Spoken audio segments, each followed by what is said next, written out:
What's up, everybody? This is Steve from Bloom Audio, and today we have the iCAN Phantom from iFi. Looking at iCAN Phantom, I sort of imagine the iFi engineers on a dark, stormy night disassembling and reassembling components in the basement iFi headquarters. Right when they get the correct combination of parts, lightning strikes the spire at the top of the building. iCAN Phantom lights up. It's alive. In actuality, iCAN Phantom is essentially a Pro iCAN and a Pro iESL combined in such a way that generates a surprising synergy between the two. With all the bells, whistles, and assorted features, it can be tough to really figure out how you're supposed to use iCAN Phantom. So today we're going to take a closer look with a specific focus on all of those features and how you can get the most out of iCAN Phantom.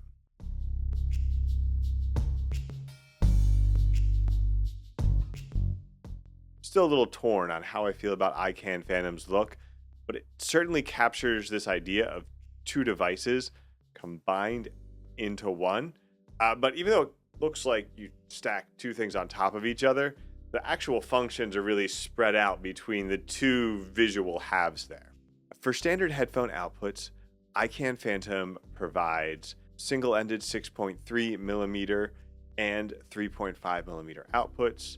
You also get the balanced dual 6.3 millimeter outputs and dual 3-pin XLR, along with your standard balance favorites, 4.4 millimeter and 4-pin XLR. You can also use iCAN Phantom as a preamp. For preamp, you get the single-ended RCA or balanced XLR output. In terms of power, balanced is rated for up to 27 volts, while unbalanced provides 14 volts.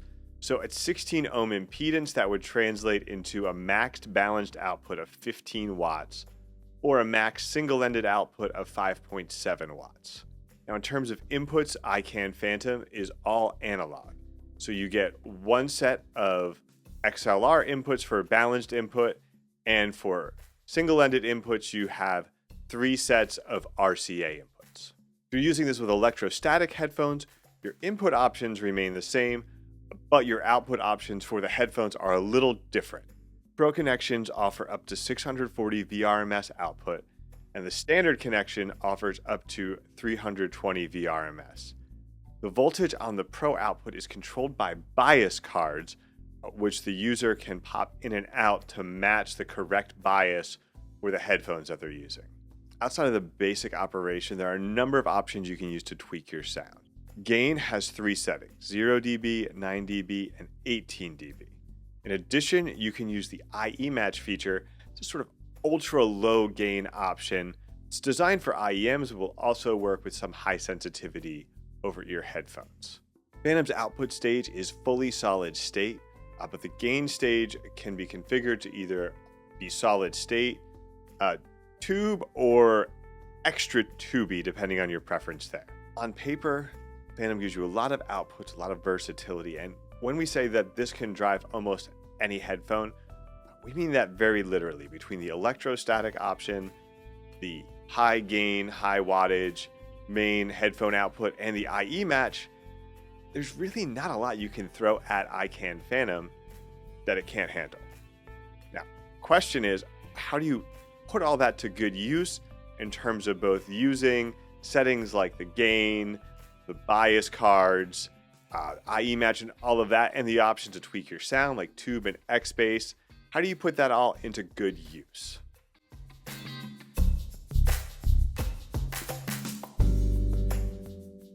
We're going to start with some of the most basic options here and then expand to some of the more complicated things as we go. So, at its most basic level, you just want to plug in your headphones, turn up the volume, and have it sound good with some music. First thing is you're going to need to connect a external source to play some music from.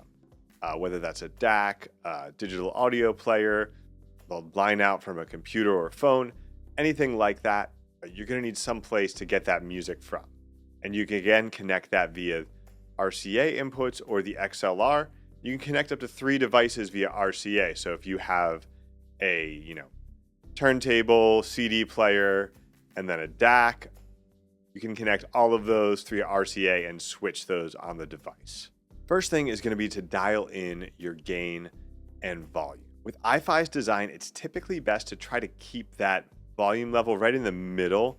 You can often run into channel imbalances on the low end, and going up very high makes the unit work harder, run hotter. So you want to try and keep that around between 40 to 60% volume in most cases. So after you get the headphone set in, start dialing in your volume. If you find you're pushing it up to 70 or 80, probably want to turn up that gain. If you find you can really only get up to 20 or 30, make sure you're on the 0 dB gain setting, or potentially turn on iEMatch if you're using very sensitive headphones.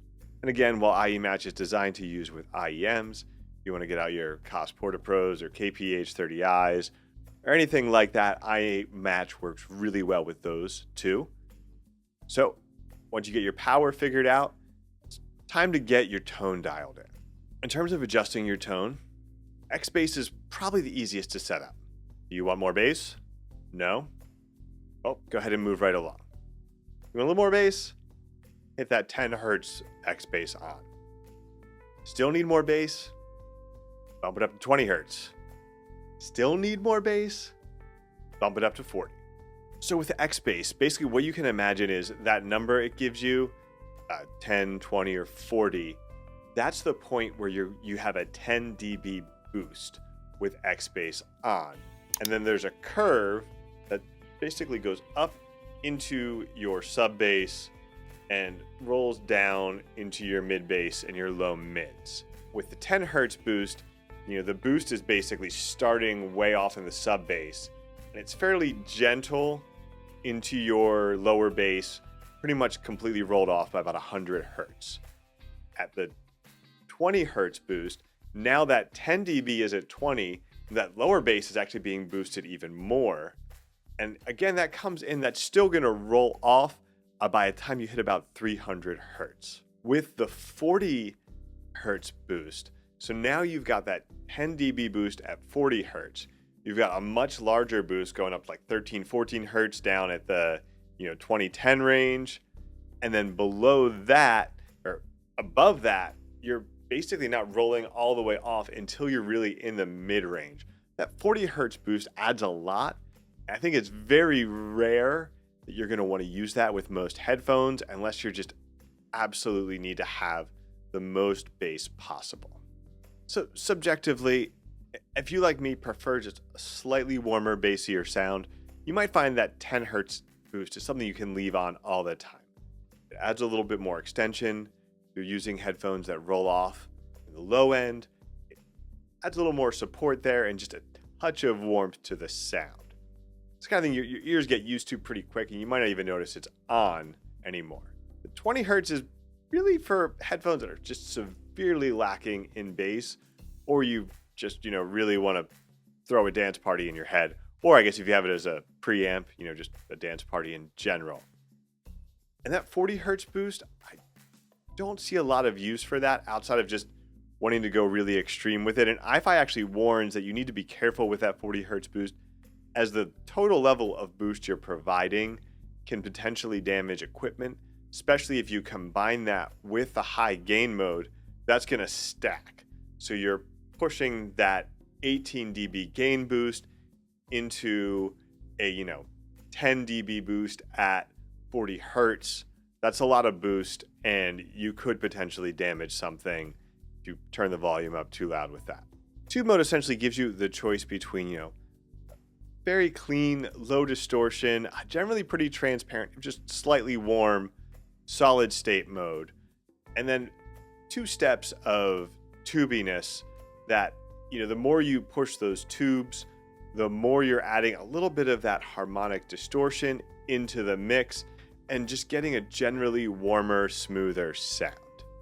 So while a really well-designed tube system, it gives you that little bit of distortion in a pleasant, euphonic manner that adds characteristics we like to the sound.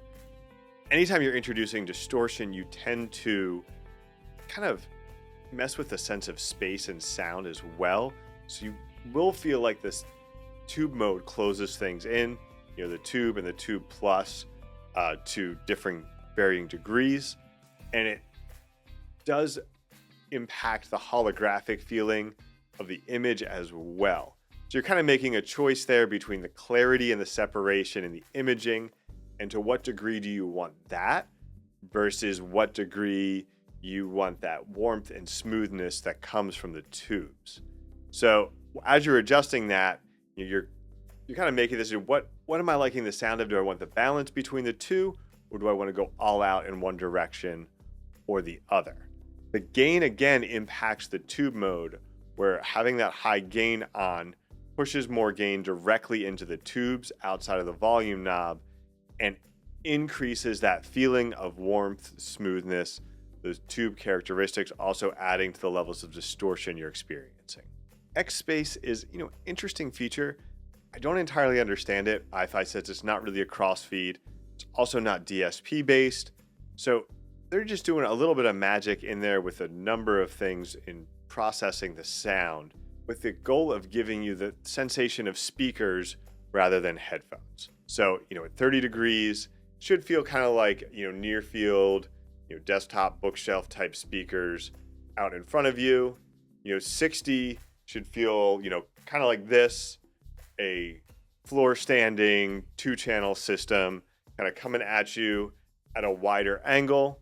And then that 90 degrees is kind of a really exaggerated sense of, speakers way out, way wide from you. Again, I find this to have varying degrees of effectiveness. A lot of times it's more of a, wow, this track sounds so cool with the XSpace turned up to 90, and less something that I'm going to have on 100% of the time that I'm listening to music.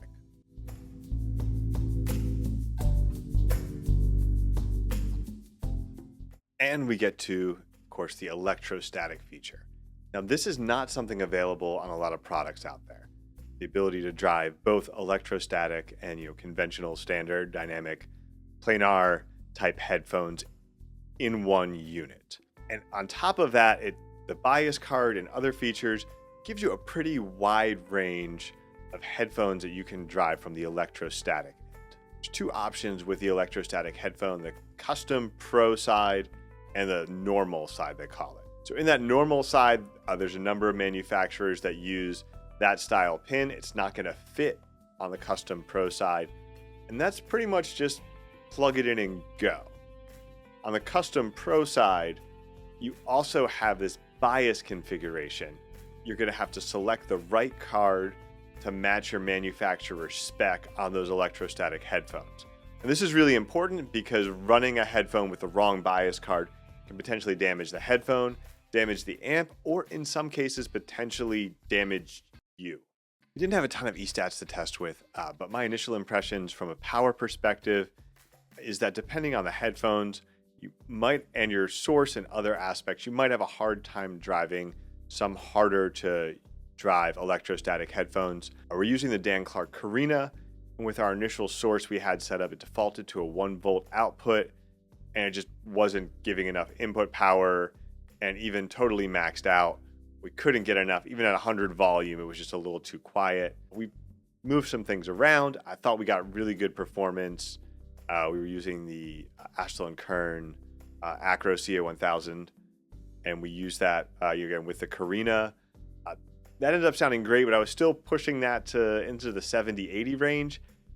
I tend to not like listening super loud, so a lot of other people might be pushing more towards the 90 range. So it's there, but it might not be the most powerful electrostatic energizer and amp out there. Now, my other big impression of Phantom is kind of dialing in the sound, and I thought that part of it was incredible. The iFi, the tubes, the XBass, all that other stuff combines really nicely to create an electrostatic amplifier that gives you a little bit more weight and body. So if you've had the experience like me in the past where many electrostatic headphones and amplifiers end up sounding a little bit thin, they get the great fast resolving sound, the big spacious soundstage and all of that, but you don't necessarily love that more diffuse imaging that comes along with it. iCAN Phantom offers that weight, body to the sound, while still maintaining those core electrostatic features. I thought of it to some degree as almost being like a baby headamp Blue Hawaii, where I felt the Blue Hawaii did a lot of that stuff with the electrostatic headphones. Now, this can't quite strike the balance as well between those aspects, the realism, the natural feeling, without losing an ounce of that incredible electrostatic performance. I do feel like iCAN Phantom leans more towards adding the warmth and body and getting that more euphonic sound, but losing a little bit of that characteristic electrostatic performance in the process.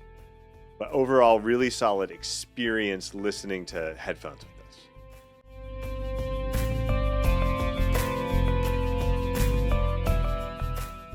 iCAN Phantom is a really unique unit. It does a lot of things really well, and it may be the perfect headphone amp out there for some people, but while it remains good, it's probably not the perfect headphone amp for a lot of other people. If you only want to drive, conventional standard headphones, you have no interest in electrostats, this basically doesn't do anything that the Pro iCAN signature doesn't do. And it, is a bit of a higher price. There are actually some aspects of the Pro iCAN signature that I prefer over this in terms of the switching and the design and all of that. This does have a better remote and a screen. Also fixes some aspects of the iEMatch feature, but it may not be worth the cost for the upgrade from the regular Pro iCAN from that aspect.